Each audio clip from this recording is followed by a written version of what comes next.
అయితే అస్పృశ్యత, అంటరానితనం, ఆత్మగౌరవం దళితులందరికీ ఒకటే అయితే మందకృష్ణ మాత్రం దాన్ని కావాలని పక్కకు తీసుకెళ్ళి దళితుల ఆత్మగౌరవాన్ని కేవలం మాదిగలు ఉపకులాలకు మాత్రమే పరిమితం అవ్వడం ఎట్లా సమంజసమైనటువంటిది మిగిలినటువంటి వాళ్ళని కూడా వస్తుంది కదా. అయితే ఇక్కడ మేము స్పష్టంగా తెలియజేప్పేది ఏంటంటే సార్, దళితుల్లో సుమారు 59 కులాలు ఉన్నాయి సార్. ఇందులో సామాజిక సమూహంగా మాత్రమే షెడ్యూల్ కులాల్లో ఈ కులాలు చేర్చబడ్డాయి.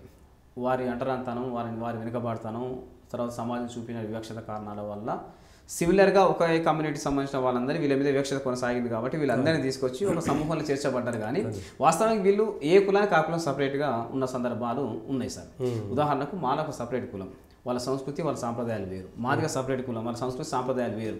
వివక్షత చూపెట్టే క్రమంలో అంటరాంతాన్ని అనుభవించడంలో మాలలతో పోల్చుకుంటే మాదిగల మీద ఇంకా అత్యధికంగా ఎక్కువ ఉంది.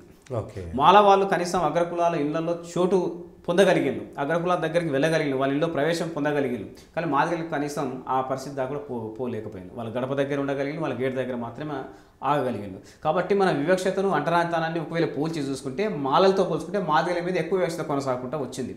తర్వాత మాదిగల మధ్య సాంస్కృతిక సంబంధాల్లో కానీ లేకపోతే కుటుంబపరమైన వ్యవహారాల్లో కానీ మిగతా ఏ వ్యవహారాల్లో ఏ రకమైన సంబంధాలు లేవు సార్. ఒక సామాజిక సమూహంగా కలిసి ఉండడం తప్పితే మిగతా దేంట్లో ఏ సంబంధాలు కలిగి లేరు. వాళ్ళ మధ్య కంచం పొత్తు లేదు, మంచం పొత్తు లేదు. వాళ్ళు ఇప్పటికీ వివాహాలు చేసుకునే క్రమంలో ఇచ్చిపుచ్చుకోవాలనేది కూడా ఎక్కడ జరుగుతున్న సందర్భాలు లేవు సార్. కాబట్టి ఇవి రెండు వేరు సమూహాలు కాబట్టి వేర్వేరు సమూహాలుగా ఉన్నటువంటి వేర్వేరు కులాలుగా ఉన్నటువంటి ఈ కులాలన్నీ కలిపి ఒక ఎస్సీ సమూహంగా ఏర్పడే సందర్భంలో ఎస్సీల పేరుతో వచ్చే ప్రతి అవకాశాలని కులపరంగా పంచుకొని అందరూ సమాన అవకాశాలు పొంది అందరూ సమానంగా అభివృద్ధిలోకి వద్దాం, అంతిమంగా కలిసిమెలిసి ఉందాం అనేది దండోర ఉద్యమం భావన సార్. మాదిగ ఉపకులాలకు సంబంధించి మీరు అన్నటువంటి కంచం పొత్తుందండి? లేదు సార్, లేదు కదా. లేదు మాదిగ ఉపకులాలు కూడా లేదు సార్. వాళ్ళే ఏ రెండు కులాల మధ్య అది లేవు సార్.